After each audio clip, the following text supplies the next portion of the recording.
నందిపేట నుంచి శ్రీ కేదారి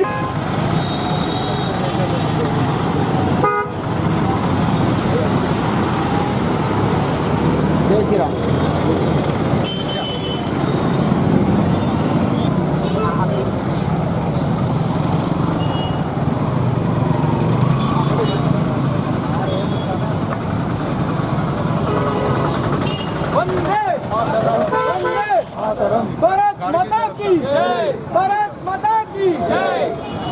जोहर जोहर जोहर जोहर जोहर जोहर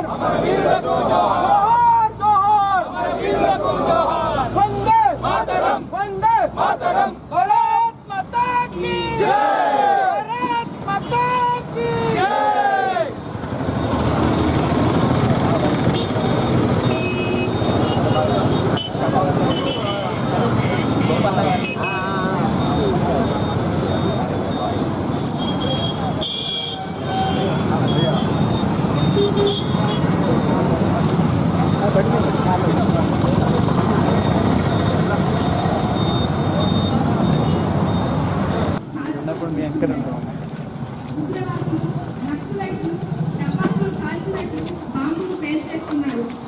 రాజకీయ నాయకుల అసమర్థత వలన దేశంలో అనేక సమస్యలు ఉన్నాయి.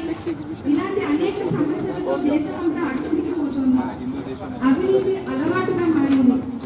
పుట్టే ప్రతి భారతీయుడిపై 45,000 ఉన్నవారం ఉన్నప్పటికీ కూడా రాజకీయ నాయకులు కుంభకోణాల మీద కుంభకోణాలు చేస్తూ ప్రజలకి కనీస అవసరాలు కూడా తీర్చలేని పరిస్థితుల్లో ఈనాటి ప్రభుత్వం ఉంది. తిండి, గుడ్డ, ఇల్లు, నీరు, ఆరోగ్యం, చదువు వంటి కనీస అవసరాలు కూడా తీర్చలేని ఈనాటి ప్రభుత్వం తన అసమర్థతని నిరూపించుకుంది. ప్రజలు అన్యాయాలకు పీడిస్తున్నారు. సంకల్పము సమభావ పేరిట ఇతర మతాల వారిని ఉద్ధరించడం, బహు సంఖ్యాకులైన హిందువులని అవమానించడం ఇదే ఇప్పుడు జరుగుతోంది. హిందువులారా, ఈ సంకటాలన్నిటికీ ఒకే ఉపాయం, అదే ధర్మ పరాయణులను, దేశ భక్తులను ఎన్నుకొని హిందూ దేశ స్థాపన చేయడం. ఈరోజు కోరుకలో జరుగుతున్న ఈ హిందూ రాష్ట్ర జాగృతి సభకి మీరందరూ విచ్చేశారు. మనందరికీ ఈ సభలో పాల్గొనడం ధర్మ కర్తవ్యం. మనందరికీ ఒకటే ధ్యేయం, ఒకటే లక్ష్యం, హిందూ రాష్ట్రం, హిందూ రాష్ట్రం. ఈ రోజు కార్యక్రమం జై జై హిందూ రాష్ట్రం అనే నినాదంతో సాగుతుంది.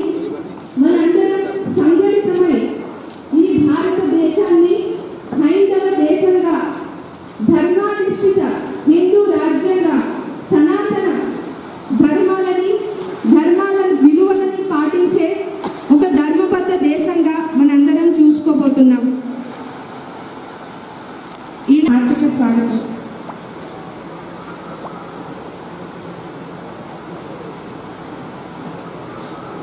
సభని ప్రారంభించే ముందు కొన్ని ముఖ్యమైన సూచనలు.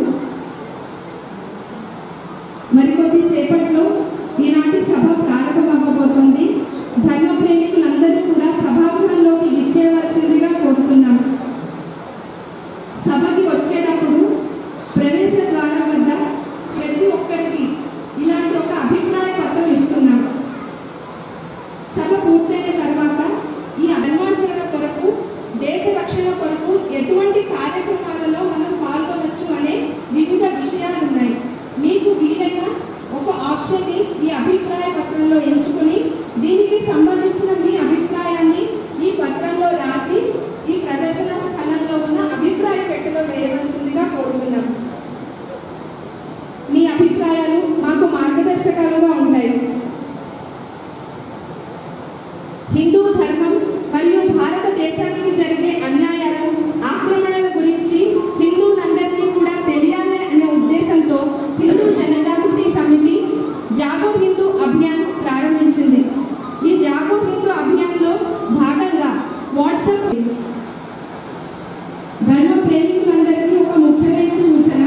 ఈ సభ ముగిసిన తర్వాత ఇదే స్థలంలో వ్యాసపీఠం కింద గౌరవనీయ వక్తలతో ఒక సమావేశం ఉంటుంది.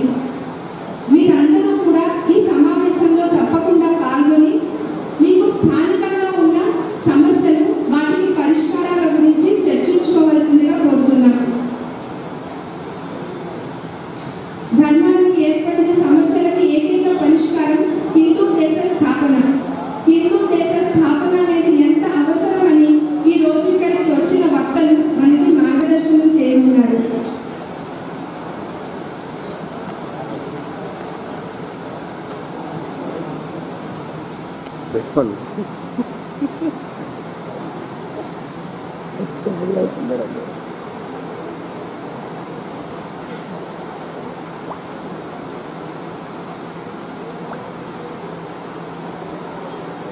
మనందరిలో ఇచ్చేశాడు. కొన్ని నినాదాలతో మనం ఈరోజు సభని ఉత్సాహభరితంగా ప్రారంభించుకోబోతున్నాం. భారత్ మాతా కీ భారత్ మాతా కీ సనాతన హిందూ ధర్మానికి హర హర హర హర మనం చేసే హర హర మహాదేవ అనే జయఘోష కైలాసంలో ఉన్న శివుడికి వినిపించాలి. అవునా లేదా? వినిపించాలి కదా. ఒక్కసారి మనం నాభి నుండి హర హర మహాదేవ చెప్తాం. సాక్షాత్తు ఆ భగవాన్ శంకరుని మన కళ్ళ నుండి ప్రసన్నం చేసుకుందాం. హర హర హర హర.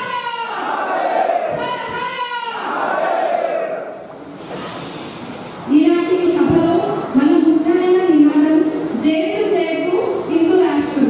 జయతు జయతు అని నేను అంటాను, మీరందరూ కూడా హిందూ రాష్ట్రం అని అనాలి. జయతు జయతు జయతు జయతు జయతు జయతు. ఇక్కడ ఎంతో మంది మహిళలు ఝాన్సీ రాణి లక్ష్మీబాయికి ఝాన్సీ రాణి లక్ష్మీబాయికి.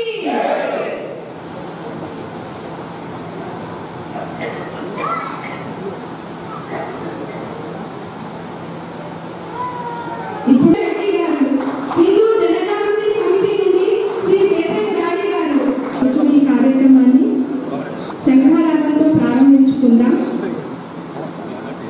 శంఖారావం చేయవలసిందిగా శ్రీ సత్యనారాయణ చారి గారిని కోరుతున్నాను.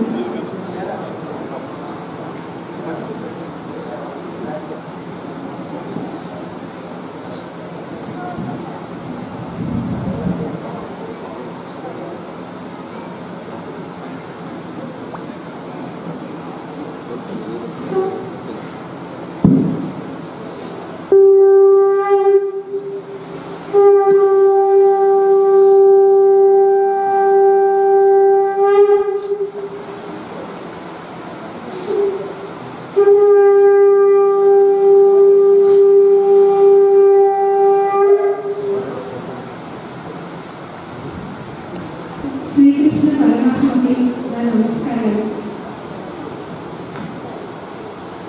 ఈరోజు ఏప్రిల్ 9వ తేదీ శనివారం. మహారాష్ట్ర, గోవా, కర్ణాటక, రాజస్థాన్, గుజరాత్, ఉత్తరప్రదేశ్, హర్యానా, ఆంధ్రప్రదేశ్, కేరళ మొదలగు 13 రాష్ట్రాలలో 7 భాషలలో హిందూ జనజాగృతి సమితి ఇప్పటి వరకు 1722 హిందూ రాష్ట్ర జాగృతి సభలని విజయవంతంగా నిర్వహించింది.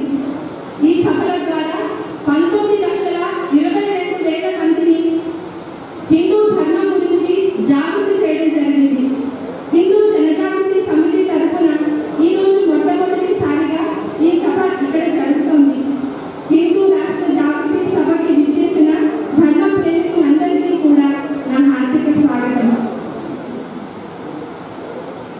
హిందువులలో ధర్మ తేజాన్ని జాగృతపరిచి కార్యాన్వితులను చేసే ఈ హిందూ రాష్ట్ర జాగృతి సభ నిర్విఘ్నంగా జరగాలి అని విఘ్నహర్త అయిన వినాయకుడికి, అలాగే గ్రామ దేవత శ్రీ ముత్యాలమ్మ తల్లికి నేను శరణులు ఎంతో మనందరం ప్రార్థన చేసుకుందాం. సామాజిక నిర్విఘ్నం కుర్మే దేవా సర్వకార్యేషు సర్వదా.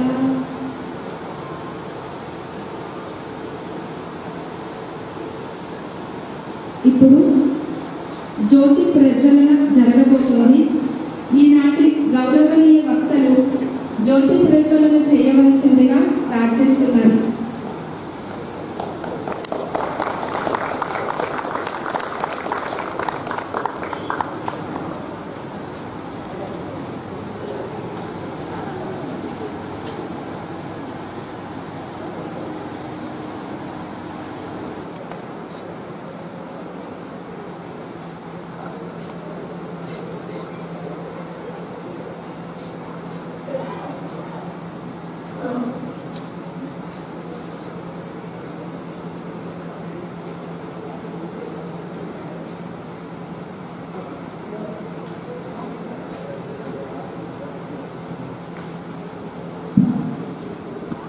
తమసోమ జ్యోతిర్గమయ అంటే నన్ను అంధకారం నుండి ప్రకాశం వైపు తీసుకువెళ్ళమని దీపానికి మనం ప్రార్థిద్దాం.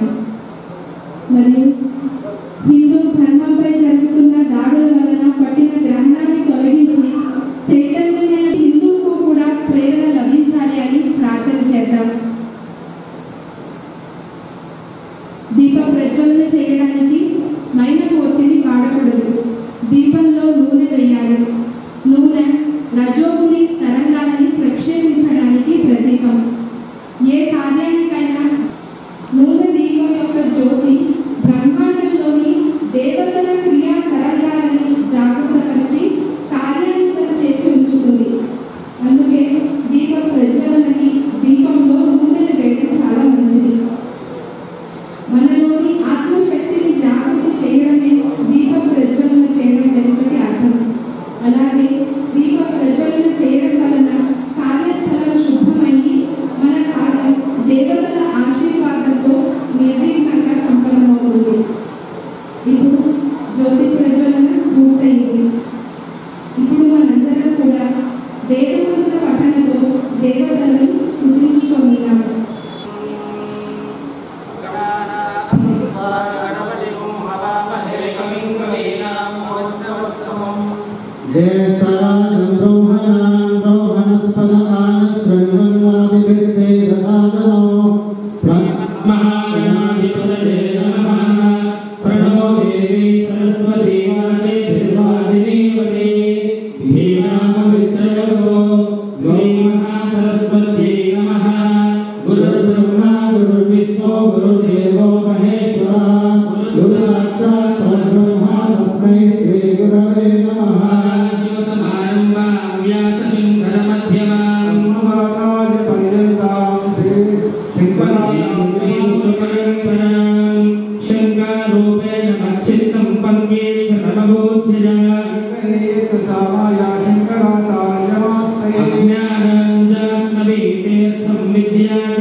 एकदन्ताय विद्महे वक्रतुण्डाय धीमहि तन्नो प्रचोदयात्।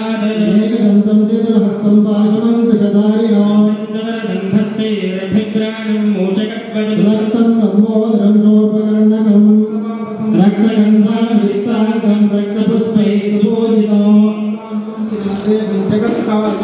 आविर्भूतस्य सृष्ट्यारो प्रकृतेः पुरुषात् परम् एकं ध्यायति यो नित्यं प्रयोगीं योगिनो मनः नमो रातपदे नमो गणपते नमो ब्रह्मपदे नमस्ते स्फुरम्बोधराय एकदन्ताय विघ्नविनाशिने शिवाय श्रीवरमूर्तये नमो नमः भद्रं कर्णे भितृभुजामदेव भद्रं पश्येमाक्षभिनिरत्राः स्तुष्टुभागो सस्तनोभि वचेमदेवितं विदायोः पतितावो निषुषे गणपते गणे भक्त्वा हरविप्रथमं कवीनां उदे कस्ते देवजारे महामन्त्रं भगवत्परिक्रमं अभिज्ञानो मलवन्नाथमानां सखेनो दिवसुपते सखीनां रणं प्रजनकं सत्यसुष्मा भक्ते पिता भजनादे स्मात् ॐ सहना भवतु सह वीर्यं करवावहै तेजस्विनावधीतमस्तु मा विद्विषावहै ॐ शान्ति शान्ति शान्तिः पार्वती हर महादेव शिवशङ्कर भगवान् की शिवशङ्कर भगवान् की सनातन धर्म की सनातन धर्म की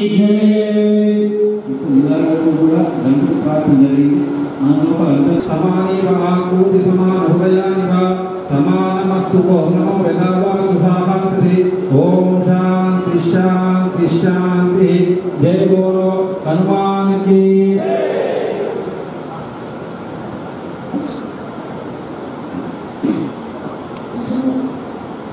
వేదమంత్రి పట్టిన సంతానమైనది వేదమంత్రులకి ఇప్పుడు మనం సత్కారం చేసుకున్నాం వేదమంత్రులని సత్కరించవలసిందిగా శ్రీ హరికృష్ణ గారిని కోరుతున్నారు శ్రీ హరికృష్ణ గారు వేదమంత్రులని సత్కరించనున్నారు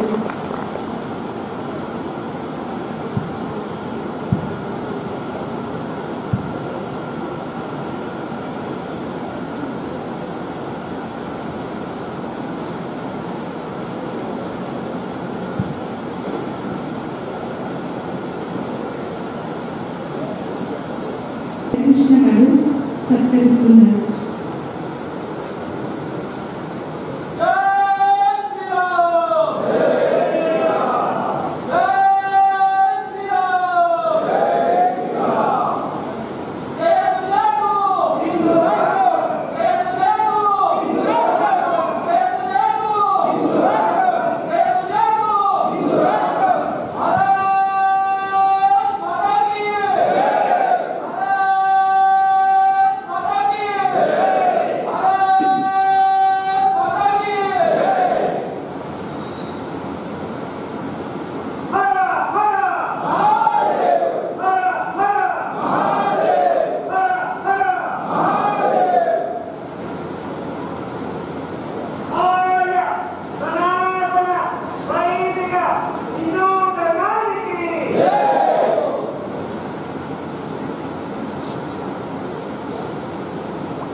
వేదమూర్తులు శ్రీ మహదేవ స్వామి సేవక బృందం వారిని సత్కరించుకున్నారు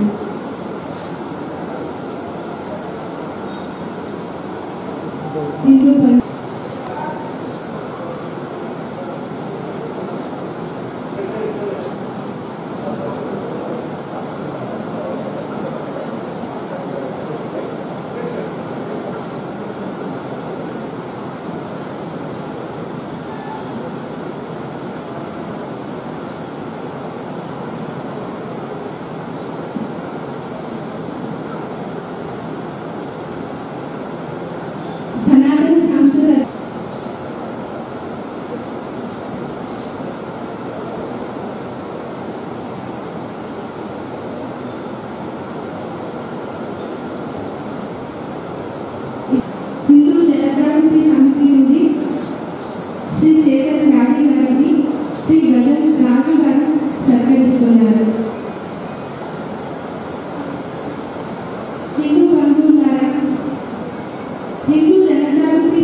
జనాలపై వందనం చేస్తూ కొరుళ్ళ పట్టణం గ్రామదేవత అయినటువంటి శ్రీ ముత్యాల పోచమ్మ అమ్మవారి చరణాలపై వందనం చేస్తూ గురువు గారు పురం పూజ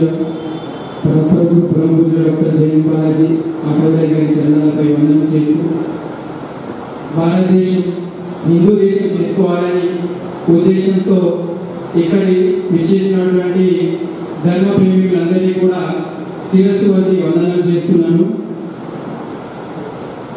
హిందూ జనజాగృతి సమితి దేశభక్తులు మరి ధర్మ ప్రేమికుల క్రియాశీల సంస్థ.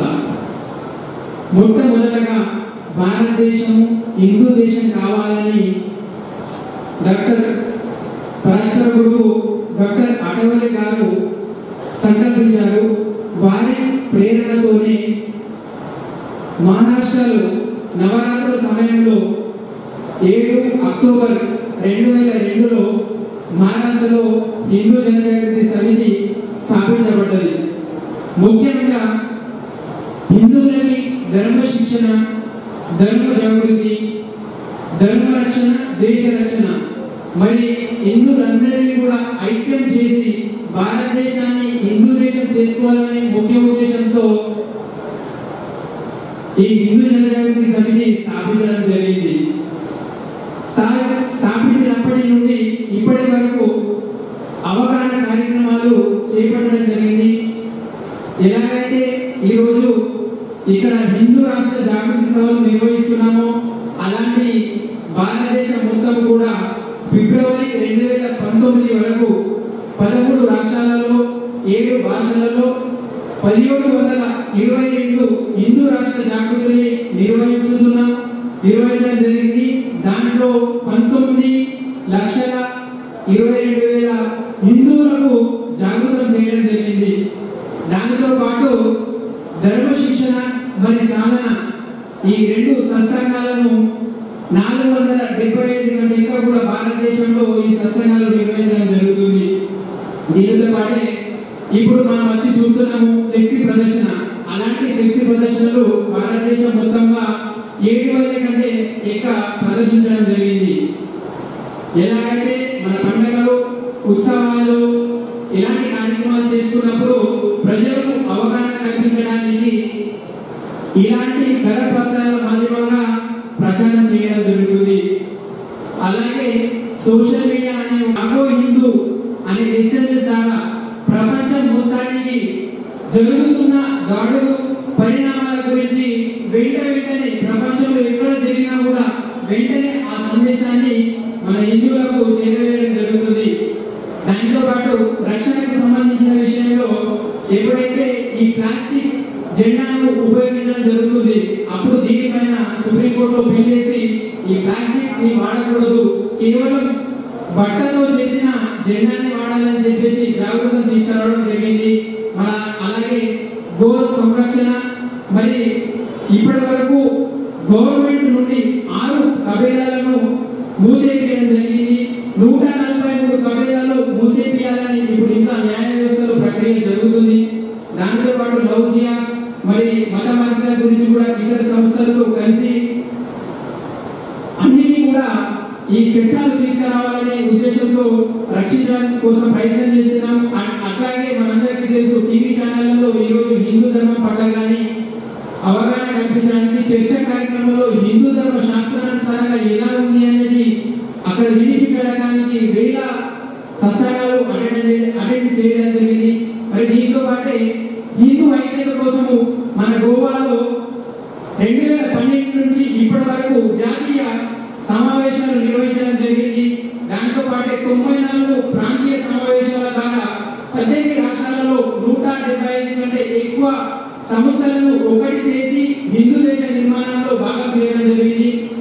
ఫిబ్రవరి 2019 వరకు 8 రాష్ట్రాలలో 1515 స్థానాలలో జాతీయ హిందూ ఆందోళన మూవ్మెంట్ తీసుకొచ్చి ఈ అంశాలన్నింటినీ కూడా ప్రభుత్వానికి గుర్తు చేయడం జరిగింది. 329 కంటే ఎక్కువ సమస్యలని ప్రభుత్వాన్ని దృష్టికి తీసుకురావడం జరిగింది.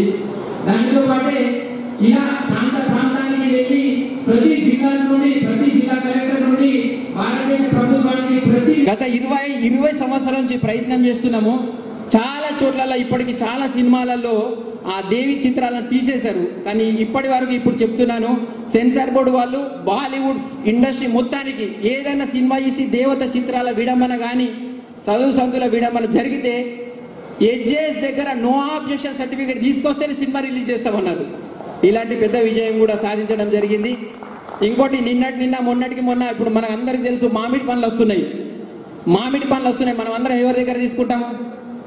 ముస్లిం దగ్గరనే కదా, ముస్లిం దగ్గరనే తీసుకుంటాం. కాబట్టి కర్ణాటకలో హిందూ జనజాగృతి సమితి అందరినీ జాగృతి చేసి ఇప్పటి నుండి మన హిందువుల దగ్గరనే కొనుక్కోవాలి అని ఏదైతే ఆవాజం తీసుకొచ్చిరో ఆ ఆవాజుకి అందరూ మద్దతు ఇస్తున్నారు. కర్ణాటకలో ఇది చాలా మార్పు వస్తుంది. మళ్ళీ దాంతో పాటే హలాల్ మీట్ అంటే హలాల్ చేసిన మాంసమే తినాలని ఒక దృష్టికోణం మనందరిలో ఉంది. అది కూడా జాగృతం చేయడం వల్ల ఈరోజు బెంగళూరు మరి మిగతా సిటీలు అందరూ కూడా జట్కా మీట్ అనేది ఒక షాప్స్ ఓపెన్ చేయించారు. ఇప్పుడు అందరు జట్కా మీటే కొంటున్నారు. దాంతో పాటే చరిత్ర పుస్తకాలలో మన వీరుల గురించి కానీ ఎక్కడైనా ఉంటుందా? ఎక్కడ కూడా లేదు. ఒక చరిత్ర బుక్ లో 2 లైన్లు ఛత్రపతి శివాజీ మహారాజ్ గురించి ఉండే. దీన్ని తెలుసుకొని కూడా శ్రీమతి వినుతా శెట్టి గారు మనకి ఈరోజు మార్గదర్శనం చేయనున్నారు. శ్రీమతి వినుతా శెట్టి గారు ధర్మ రక్షణలో మహిళల పాత్ర అనే విషయం గురించి మనకి మార్గదర్శనం చేస్తారు. అంతకుముందు వీరి పరిచయం మనం తెలుసుకుందాం. శ్రీమతి వినుతా శెట్టి గారు గత 20 సంవత్సరాల నుండి సనాతన సంస్థ యొక్క మార్గదర్శనంలో పూర్ణవేళ సేవ చేస్తున్నారు. సనాతన సంస్థ గ్రంథాలని తెలుగులో ప్రచురించడం మరియు ధర్మ ప్రచారం కొరకు కావలసిన ప్రచార సామగ్రులని తెలుగులోకి అనువదించడం వంటి సేవలు వీరు చేస్తున్నారు. ఇప్పుడు మనకి మార్గదర్శనం చేయవలసిందిగా వీరికి కోరుతున్నాను.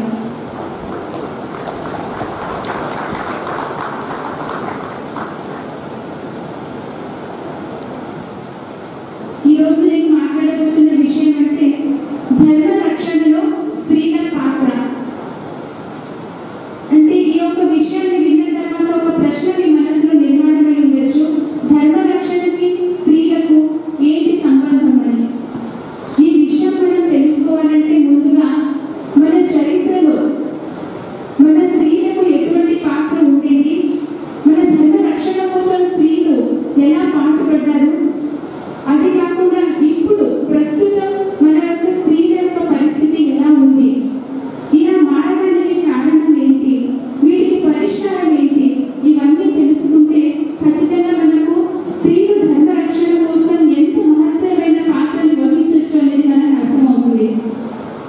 ఈరోజు సమాజంలో చూసుకుంటే ఒక మాటని మనం వింటాం, స్త్రీలకు అంతేమి మహత్వం లేదు, పురుషులంటే చాలా గొప్పవాళ్ళు, వారికి చాలా మహత్వం ఉంది అనే ఒక మాటని మనం వింటూ ఉంటాం. దీనిని అలా లేదు అని చాటి చెప్పడానికి ఈరోజు విశ్వం అంతటా ఒక సమానం, పురుషులకు స్త్రీలకు ఒక సమానత్వం కావాలి అనే ఒక నినాదం మనం విశ్వమంతా మనం చూస్తున్నాం. కానీ మన హిందూ సంస్కృతిలో స్త్రీలకు పురుషులకు కేవలం సమానం అంతే కాదు, పురుషుల కంటే ఎంతో గొప్పమైన ఒక స్థానాన్ని మన హిందూ సంస్కృతి మనకి ఇచ్చింది. మన ధర్మ గ్రంథంలో మనకు చెప్తారు, సామాజిక సేవలోన గణేశ ఎక్కడ నారిస్తూ పూజ్యంతే రమంతే తత్ర దేవతః అని మన ధర్మ గ్రంథంలో చెప్పారు. దీనికి అర్థం ఏంటి? ఎక్కడ స్త్రీలు పూజింపబడతారో అక్కడ దేవతలు నివసిస్తారు అని అర్థం. అంటే ఇలాంటి ఒక గొప్ప ఆలోచన విధానం ఉంది మన హిందూ సంస్కృతిలో. స్త్రీలకు పురుషుల కంటే తక్కువగా చూసే ఒక విధానం ఎక్కడ కూడా లేదు. కానీ కొంతమంది సామ్యవాదులు, కుహార మేధావులు ఇలాంటి ఒక తప్పుడు ప్రచారాన్ని చేస్తూ ఉంటారు.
పైన విరుచుకుపడేది. అంటే ఇంత వీరత్వం పౌరుషాన్ని పొందిన మన హిందూ స్త్రీలు ఉన్నప్పటికీ కూడా ఈ యొక్క మన చరిత్రలో మన పిల్లలకి మనకి తెలియకుండా ఎలాంటి ఒక కుట్ర జరుగుతుంది అనేది మనకి ఇక్కడ అర్థమవుతుంది. ఇవన్నీ ఎందుకు జరుగుతుంది అంటే ఈ రోజు మనము మెకానిక్ శిక్షణ పద్ధతిలో మనం చదువుకుంటున్నాం. మన పిల్లలకి కూడా మెకానిక్ శిక్షణ పద్ధతిలోనే మనము శిక్షణని ఇస్తున్నాం. మెకానిక్ శిక్షణ పద్ధతిలో మన హిందూ ధర్మం గురించి మన హిందూ సంస్కృతి గురించి ఎవరు చెప్తారు, ఎందుకు చెప్తారు వాళ్ళు? ఇది ఈ రోజు మనం ఆలోచించాల్సిన ఒక ముఖ్యమైన విషయం. ఈ రోజు మనం ఎవరైనా ఎదురొచ్చి కలిస్తే షేక్ హ్యాండ్ ఇచ్చుకుంటాం, అవునా? ఈ షేక్ హ్యాండ్ ఇచ్చుకోవడం మన సంస్కృతేనా? కాదు. మన సంస్కృతి మనకేం నేర్పించింది? చేతులు జోడించి నమస్కరించడం. షేక్ హ్యాండ్ ఇవ్వడం వల్ల మన మనస్సులో మైండ్లో ఒక అహంకారం అనేది నిర్మాణం అవుతుంది. నమస్కారం చేసి చూడండి, ఒక నమ్రత భావం అనేది నిర్మాణం అవుతుంది. ఇది మనం చేస్తే కదా మనం మన పిల్లలకి చెప్పచ్చు. కేవలం ఇంతే కాదు, ఈ రోజు షేక్ హ్యాండ్ చేయడం వల్ల ఆ క్రిముల యొక్క ఇబ్బంది కూడా ఏర్పడుతుంది అని కరోనా కాలంలో మీరు చూసి ఉండొచ్చు. ఇది మనమే కాదు, విదేశాల్లో కూడా USA, ఫ్రాన్స్, జర్మనీ, ఇజ్రాయెల్ ఇలాంటి ఎన్నో మంది షేక్ హ్యాండ్ని వదిలేసి ఈరోజు నమస్కారం చేయడాన్ని మొదలు పెట్టారు. అయితే మనం ఎప్పటి నుంచి మొదలు పెట్టాలి అని మనమే ఆలోచించుకుందాం. ఈరోజు ప్రతి ఒక్కరి చేతిలో మొబైల్ ఉంటుంది. ఫోన్ రాగానే మనం ఏమంటాం? హలో అంటాం కదా. ఈ హలో అంటే ఏంటి, అర్థం ఏంటి? హలో ఎవరు తెలియదు మనకి. గ్రామ్ బెల్ అనేవాడు ఫోన్ని మొట్టమొదటిసారిగా కనుక్కున్నాడు. తన భార్య పేరు హలో. ఫోన్ని కనుక్కున్న తరువాత మొట్టమొదటిసారిగా వాడు ప్రేమతో హలో అని అన్నాడు. ఆ రోజు నుంచి ఈ రోజు వరకు ప్రతి ఒక్కరు కూడా ఫోన్ వస్తే హలో హలో అని అంటున్నాం మనం. దేవుడి పేరు తీసుకోండి అంటే సమయం లేదు అని చెప్పేవాళ్ళు మనము రోజుకి 50 సార్లు ఆ చనిపోయిన హలోని గుర్తు చేసుకుంటాం. దానికి బదులుగా ఫోన్ వస్తే జై శ్రీరామ్, జై శ్రీకృష్ణ, నమస్కారం అని అనొచ్చు కదా. దీని నుంచి మనం మన ధర్మాన్ని పాటించిన వాళ్ళు అవుతాము. ఇలా చిన్న చిన్న విషయాల్లో ఎన్నో సార్లు అంటే ఎన్నో విధాలుగా మనము మన ధర్మాన్ని పాటించవచ్చు. ఇలా చిన్న చిన్న విషయాలు, మన వస్త్రధారణ ఉండొచ్చు, కేశాలంకరణ ఉండొచ్చు, గుడికి వెళ్ళినప్పుడు దేవాలయాల దర్శనం ఎలా చేసుకోవాలి, మన హిందూ పండుగలను మనం ఎలా ఆచరించుకోవాలి, ఇలా ప్రతి ఒక్క దానికి కూడా మన హిందూ ధర్మ గ్రంథాల్లో చాలా గొప్పమైన శాస్త్రాన్ని వివరించారు. దాన్ని మనం తెలుసుకునే ప్రయత్నం. శ్రీ మంగి రామ మహారాజు గారికి, శ్రీమతి వినితా శెట్టి గారికి, శ్రీ శేషన్ గాడి గారికి నా సాయంకాల వందనాలు. అదేవిధంగా ధర్మ ప్రేమికులైనటువంటి మరి కొరుట ప్రాంతంలో ఇంతకుముందు 2-3 సార్లు మనము హనుమాన్ దీక్ష సమయంలో ఒక ర్యాలీ నిర్వహిస్తున్నాము. ఎంతో దిగ్విజయంగా ఆ ర్యాలీ పూర్తి చేసుకున్నాము. మరి ఈరోజు కూడా ఇతర ధర్మ ప్రేమికులు ఈ కార్యక్రమానికి రావడం చాలా సంతోషకరము. కోరుట బ్రాహ్మణ సేవా పరిషత్ తరఫున అందరికీ నా ధన్యవాదాలు తెలుపుతూ, హిందూ ధర్మ ప్రేమికులకు సాయంకాల వందనాలు తెలుపుతూ, హిందూ సమాజంలో జరుగుతున్న దాడులను అరికట్టాలని, హిందువులంతా ఐక్యంగా లేకపోతే దేశంలో అధిక సంఖ్యలో ఉన్న హిందువులు ఇప్పుడు అల్ప సంఖ్యలోకి మారే ప్రమాదం ఉన్నది. కావున ఆల్రెడీ 9 రాష్ట్రాల్లో హిందువులు మెజారిటీ నుండి మైనారిటీలో పడిపోయినారు. కావున ఇప్పటికైనా మనం జాగృతం చెంది మన ధర్మాన్ని కాపాడుకోవాలి, మన పిల్లలకు కూడా మన ధర్మాన్ని నేర్పించాలి. ఆ సంకల్పాన్ని తీసుకునే ప్రక్రియ లోపల మరి మాత మహులు ఉన్నారు. మీరు చిన్నప్పటి నుండే పిల్లలకు భగవద్గీత శ్లోకాలు కానీ రామాయణ భాగవత గ్రంథాలలో ఉన్న పరిస్థితులను కానీ చెప్పినతో వారు కూడా పరివర్తన చెంది రేపు రోజున తల్లిదండ్రులను గౌరవించే విధంగా, పక్కవారిని గౌరవించే విధంగా మారతారని ఆశిస్తూ ఈ చిన్ని ప్రయత్నంగా మీకు ఈ ప్రతిజ్ఞా రూపంలో భారతీయ హిందువులని గర్వంగా చెప్పుకుంటాను. నా దేశము, నా సాంప్రదాయాలను కాపాడుతూ ఉంటానని, హిందువులమంతా ఐక్యంగా ఉంటూ దేశ సమగ్రతను కాపాడుతూ సంస్కృతి సాంప్రదాయాలను పాటిస్తూ హిందూ అనే సోదర భావంతో మెరుగుతామని మరియు మన సంస్కృతిలో భాగంగా హిందూ సమాజానికి మన పిల్లలకు మన ధర్మము మన సాంప్రదాయంలో భాగంగా ముందుల తిలకధారణ ఆడపిల్లలకు చేతి నిండా గాజులతో జీన్స్ టీషర్ట్స్ అనేవి లేకుండా సాంప్రదాయ దుస్తులను ధరింపజేస్తామని మరియు మన సాంప్రదాయంగా ఉండే దుస్తులనే ధరిస్తూ దేవాలయాల సందర్శన చేస్తామని దేవాలయాలకు వెళ్ళినప్పుడు నుడుత వేదధారణతో ఆడపిల్లలు చేతి గాజులతో సాంప్రదాయ దుస్తులతోనే వెళ్ళాలని ఆ విధంగా మన సమాజానికి పిల్లలకు కూడా శాస్త్రాలు పురాణాలు తెలిసేంత వరకు తెలియజేస్తూ ఉంటామని ప్రతి ఇంట్లో మన పవిత్ర గ్రంథమైన భగవద్గీత వినేలా చదివేలా చూస్తామని ఈ దేశం కోసము ప్రాణాలను అర్పిస్తామని హిందూ ధర్మాన్ని కాపాడుతామని ఆ దేశం కోసము ప్రాణాలను అర్పించిన త్యాగధనుల సాక్షిగా ప్రమాణం చేస్తున్నాము. ఈ విధంగా మనం ప్రమాణం చేస్తున్నాము. అమ్మలు ఉన్నారు, మీరు చెప్తే పిల్లలు వింటారు. ఎందుకంటే పిల్లలు పిల్లవాడు లేకపోతే సెల్ ఫోన్ ఇస్తారు. సెల్ ఫోన్ ఇచ్చి ఏదో పాట పెట్టి తిమ్మని చెప్తారు. వాడు దాన్ని చూస్తాడు, అన్నం తింటాడు, కూర్చొని వాడు తింటాడు, అన్నం తింటాడు.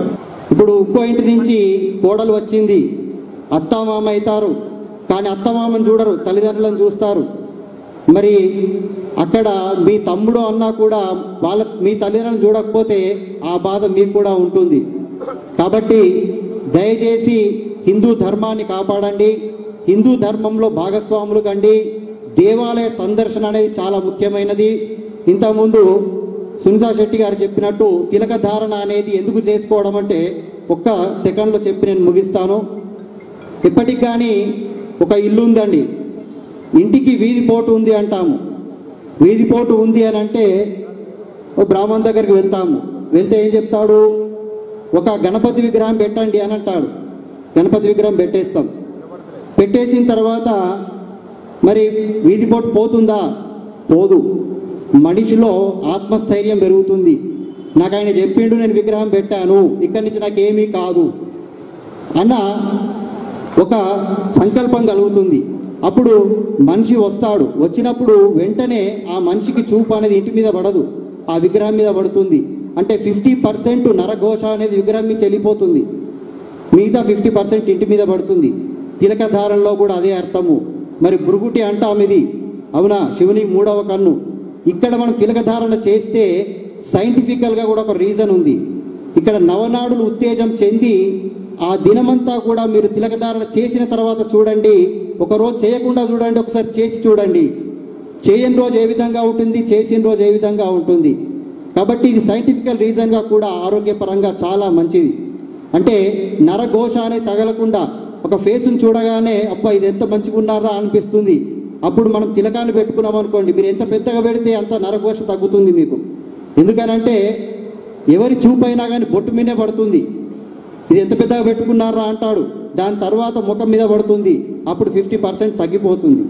కాబట్టి ఇక్కడి నుంచి అయినా మరి జనజాగృతి, పాపం వాళ్ళు ఎక్కడి నుంచో వచ్చినారు మనకు చెప్పడానికి, కానీ మనకు తీరిక లేదు వినడానికి. ఇక్కడి నుంచైనా మనం మన ధర్మాన్ని పాటిద్దాము, మన పిల్లవాళ్ళకు మన ధర్మాన్ని నేర్పుదాము. ఈ అవకాశాన్ని ఇచ్చిన పెద్దలందరికీ మరొకసారి ధన్యవాదాలు తెలుపుతూ జై. కొన్ని కుటుంబాలని మళ్ళీ హిందూ ధర్మంలోకి చేర్చారు. ప్రతి సంవత్సరం 41 రోజుల అనుష్ఠానాన్ని వీరు ఎంతో నిష్ఠగా కఠోరంగా పాటిస్తారు. గంగా నది, నర్మదా నది పరిక్రమణని వీరు పూర్తి చేసుకుని కాళ్ళకి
ఈశ్వరించిన అవకాశం మరి మన హిందూ జాగృతి ఏదో ఇచ్చారు, ఏదో చెప్పమంటున్నారు. నేను ఏం చెప్పాలో నాకు తెలియాలి. మన సంస్కృతి గురించి మాతాజీ మాతాజీ కూడా చెప్పారు. చాలా ఏదో ఎక్కడో మాట్లాడి కాదు, మొట్టమొదటిగా మనం మారాలి. ఫస్ట్ పాయింట్ మనం మారాలి. మనం మారాలంటే మన ఇంట్లో మనమే మారాలి. మన ఇంట్లో మారిన తర్వాత ఆటోమేటిక్గా పక్కింటి వాళ్ళు మనం చూసి మారుతారు. ఇలా మారవలసింది ఏమున్నదంటే మాట చెప్పినట్టుగా మంచి ధర్మాన్ని ఆచరించడం, ప్రతిరోజు తల్లిదండ్రులకి నమస్కారం చేయాలి. మొట్టమొదటి ఖర్చు లేని పని, ఎవరి కోసం కాదు. నీ జన్మనిచ్చిన తల్లిదండ్రులకు ఎంత చెప్పినా కృతజ్ఞతలు తక్కువే. మనం మొట్టమొదటి మీరు నమస్కారం చేస్తే మీ మనవడు, నీ కొడుకు, కోడలు కూడా అదే నమస్కారం చేస్తారు. మరి స్త్రీలకు ముఖ్యమైనది ఏంటంటే భర్తనే పరమాత్మ. ధర్మం చెప్తున్నా నేను. భర్తకి నమస్కారం చేస్తే వచ్చిన కోడలు కూడా నమస్కారం చేస్తారని ఆశిస్తున్నాను. ధర్మం భర్తనే పరమాత్మ, తల్లిదండ్రులే దేవుడు. అలాంటి సంస్కారం మన భారతదేశం, మన హిందూ రాష్ట్రం ఇవి ఎక్కడికింత రోజు రోజు చదువు చదువు చదువు చదువు దేనికోసం? ఆస్తి సంపాదించడానికి కోసమేనా, మన సంస్కారం కోసం ఆ చదువు? పూర్వజన్మ పుణ్యం ఉంటే సంపాదన ఎలా వస్తుందో ఎలా అవుతుందో అది ఎవరు తెలియదు. కానీ సంస్కారం మాత్రం సనాతని. ఆ సనాతన ధర్మం కోసమే మనం ఈ పుట్టినకి వచ్చాం. 84 లక్షల తర్వాత మానవ జన్మ వచ్చాం. ఈ మానవ జన్మ లోపల మనం ఏం తీసుకుపోతున్నామని ఒకసారి ఆలోచించాలి. ఎన్నో జంతువులు ఉన్నాయి, ఎన్నో జీవరాశులు ఉన్నాయి. వాటి ఏమైనా రుచి ఎదుగుతుందా? వాటి ఏమైనా వస్త్రం కడుతుందా? ఓన్లీ భగవంతుడు మనకు వచ్చిన మన తల్లిదండ్రి పుణ్యం, మన పుణ్యమో ఇక్కడికి వచ్చాం. మనం ఏం తీసుకుపోవాలి? పోయేటప్పుడు మనందరం కూడా ధర్మ పట్ల తల నుంచి వారి అడుగుజాడలు సనాతన ధర్మంలో నడిచినట్లయితే మన ఎదుట చాలా భగవంతుడు ఖాతాలు అక్కడ పడతారు. ఇక్కడ సంపాదించిన వస్తువులు రావడం తెలిస్తే ఖాతా వచ్చేది. కాబట్టి ధర్మం గురించి ఎన్నిసార్లు చెప్పినా ఎంత చెప్పినా కానీ మనందరం కూడా మొట్టమొదటిగా తల్లిదండ్రులను, భర్తను గౌరవించి మనం ముందుకు వెళ్ళినట్లయితే మన పిల్లలకు అదే సంస్కారం మన పిల్లలకు కూడా అవుతుంది. కాబట్టి ప్రతి దేవాలయం కూడా ఎలా పోవాలనేది కూడా చాలా ఆలోచన చేయాలి. మన దేవాలయాలు కూడా అవసరమైతే కూడా అక్కడ చెప్పాలి. అమ్మా ఇంటికి ఈర పోసుకొని రావాలి, ఒక జడేసుకోవాలి, మంచి చీక ముడుచుకోవాలి. భగవంతుడి దగ్గరికి వస్తుందని బట్టి ఎట్టికేలో ఈర పోసుకోవద్దు. మంచి జడేసుకొని, మంచి పువ్వులు పెట్టుకొని, చెట్టు మీద గాజు వేసుకొని, మంచి మొదట కుంకుమ పెట్టుకుంటే మహాదేవత దేవత కదిలి దేవత. ఇక్కడ కదిలి దేవతను చూడాలి, ఇక్కడ కదిలి దేవతను చూడాలి. అది మరి హిందూ ధర్మం చెప్తున్నాను. ఇవాళ ఎడ్యుకేషన్ చదువు అని ముద్దేగా తెలుస్తుంది. అంటే ఎక్కడ జరుగుతుంది మన సమాజం అనేది చాలా ఆలోచించాలి. మా దగ్గరికి భక్తులు వస్తారు, అయ్యా మరి మొదటి పెళ్ళి ఆశీర్వాదం అంటారు. ఏంటి ఆశీర్వాదం ఇచ్చేది? అమ్మాయి ఉందామని అంటే లేవు, మెడల సూత్రం లేవు, ఏమంటే ఆశీర్వాదం ఇస్తారయ్యా? మరి మీరు అన్నం చేయలేరా, భార్య పడతారా? అంటే ఎక్కడికి పోతుంది మన సమాజం? అంటే జాబ్ పోతే చిన్నతనం అని ఇక్కడ చూడండి, దానికోసం మనం జీవించేది, దానికోసం మనం జన్మొచ్చింది. బయట దేశంలో కలుషకంతా మనం చాలా నేర్చుకుంటున్నాం. విద్య అవసరమే, జీవనాధారం కోసం విద్య అవసరమే. 50,000 రూపాయలు సంపాదించిన వ్యక్తి కూడా అదే అన్నం తింటున్నాడు. 1 కోటి రూపాయలు సంపాదించిన వ్యక్తి కూడా అదే అన్నం తింటున్నాడు. మామూలు కూలి చేసుకునే వ్యక్తి కూడా అదే పెట్టి అన్నం తింటున్నాడు. ఇది ధర్మం మాత్రం కోల్పోదు. మనం ఎక్కడికి ఆస్తి పెరుగుతుంది, అంతస్తు పెరుగుతుందని ధర్మంకు మనం అవకాశం ఇస్తలేదు, ధర్మం పాటిస్తలేదు. ఎప్పుడు ఏ శరీరం ఎప్పుడు రాలిపోనో ఎవరికి కూడా తెలియదు ఈ శరీరం. కాబట్టి ఎన్ని ఉన్నా ఎన్ని లేకున్నా ధర్మం గురించి అందరం కూడా విచారణ చేయాలి. మరి ధర్మం పట్లలో మనందరం కూడా ధర్మం కోసమే పాటుపడి భగవంతుడు ఇంత జన్మ మనకు వచ్చింది. ఈ జన్మంలో మనం తీసుకుపోయేటప్పుడు చాలా ఉన్నంత ఒక మూల్యం కొట్టుకోవాలి. మూర్తి పోయినా ఎవరో కీర్తించుకోమన్నారు, మూర్తి పోయినా కీర్తించుకోమన్నారు. మన సంపాదన ఇక్కడ కనబడే సంపాదన కాకుండా ఇలాంటి ధర్మ కార్యక్రమం, మంచి సంస్కారం కోసం, మంచి ధర్మం కోసం, ఇతరులకు ప్రేమ ఆత్మిక గౌరవాన్ని పెంచడం, అదే యొక్క సంస్కృతి సాంప్రదాయం. మన గోమాతలు కానీ భారతదేశంలో ఎన్నో సంస్కృతి కార్యక్రమాలు ఉన్నాయి. వాటిలో పాల్గొని మంచి ఆనందంగా, తృప్తిగా, ప్రశాంతంగా భగవంతుడు ఎప్పుడు పిలుస్తప్పుడు తయారుగా ఉండాలి. అదే మానవుడి యొక్క శరీరం. ఈ శరీరం ఎప్పుడు రాకపోతుందో తెలియాలి. ఇంకా కొద్ది రోజులైన కేటాలు, ఇంకా కొద్ది రోజులంటే బయటకు పోయిన మనిషి ఇంటికి వచ్చిందా కూడా కర లేకుండా ఉన్న సమాజంలో ఎప్పుడు పక్షవాతం వస్తుందో, ఎప్పుడు మనం చేసే పనులే కావచ్చు, మనం తినే ఆహారం కావచ్చు, తినే భోజనం కావచ్చు, మంచి భోజనం తిన్నట్టుంటే మంచి గుణాలు కూడా వస్తాయి. శాస్త్రం సత్యమైన కథలు చెప్పినట్టుగా ఆకాశ దేవతలు మనం ఏం మాట్లాడి కూడా ఖాతాలు పడతా ఉంటాయి. కాబట్టి పుణ్యం మనం ఆలోచిస్తే పుణ్యం ఖాతాలు పడతాయి, పాపం గురించి ఆలోచిస్తే పాపం ఖాతాలు పడతాయి. ఈశ భావన నేర్చుకున్నటువంటి ఈశ భావన కూడా ఖాతాలు పడతాయి. కాబట్టి ఇక్కడ నేను ఒకరే ఉన్నా, ఇద్దరే ఉన్నా, ముగ్గురే ఉన్నామని ఎప్పుడు కూడా అనుకోరాదు. ఇది తాత్కాలికమైన జన్మ. మనం ఈ తాత్కాలికమైన జన్మలో పుణ్యం సంపాదించుకున్నది వచ్చినాయి కాబట్టి మంచి ధర్మ పక్కలో ఉండి మంచి గోమాత రక్షణ చేస్తూ మన సమాజాన్ని ముందుకు తీసుకుపోయి ఇంకా అసలు వాస్తవంగా చూడాలంటే మన హిందూ రాజ్యం సనాతన అంటే అప్పటి కాలంలో మన పెద్దలు చెప్పేవారు, బ్రిటిష్ వాళ్ళు పరిపాలన చేసినప్పుడు మనందరినీ ఎంత హింస పెట్టిందంటే అంత హింస పెట్టారు. వాళ్ళ తర్వాత కూడా ముస్లిం వాళ్ళు ఎంత హింస పెట్టారంటే అంత హింస పెట్టారు. కొందరు మాకు తెలియని విషయం చాలా మంది చెప్తా ఉంటారు, వింటా ఉంటారు. కాబట్టి ఇంకొక 10 సంవత్సరాలు మనం నిర్వహించినట్టుంటే ఇంకా గత మన అమ్మలకు పిల్లలకు కూడా అదే గత వస్తుందని ఆలోచిస్తున్నాను. ఎందుకోసం అలాంటివి రావచ్చు. మన హిందూ ధర్మాన్ని ఎప్పుడు కూడా నిరంతరంగా మేలుగా చేయాలి. పిల్లలకు పెద్దలకు మన యొక్క పరివారానికి కూడా మనం చెప్తూ ఉండాలి. మంచి భోజనం తినాలి, మంచి ఆహారం కూడా ఆరోగ్యంగా కూడా ఉంటామని మన భగవంతుని ఆశిస్తూ ఈ సమయం ఇచ్చిన మీ అందరికీ చాలా చాలా ధన్యవాదాలు చెప్తూ శ్రీ ప్రసాద్ కలెక్షన్స్ యజమానులు శ్రీ వంగి రాములు మహారాజు వారికి సత్కారం చేసుకుంటారు.